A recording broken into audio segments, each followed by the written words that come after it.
பற்றி தான். இந்த சேலம் நாடாளுமன்ற தொகுதி சேலம் மாவட்டத்தில் இருக்கக்கூடிய 6 சட்டமன்ற தொகுதிகளை உள்ளடக்கியது.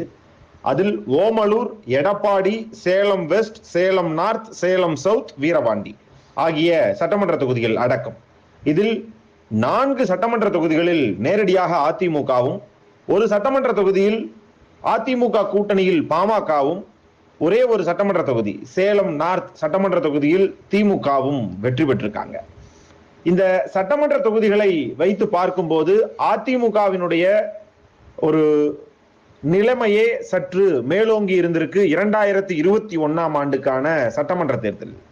இந்த சேலம் நாடாளுமன்ற தொகுதி ஒரு தொழில் வளம் மிக்க பகுதி. குறிப்பா இரும்பு ஆலை இந்த சேலம் நாடாளுமன்ற தொகுதியில் மிகவும் பிரசித்தி பெற்றதாக இருந்தது ஒரு காலத்தில். அதுபோக எடப்பாடி பகுதிகளில் வெள்ளம், கருப்பட்டி தயாரிப்பு ஒரு பிரதான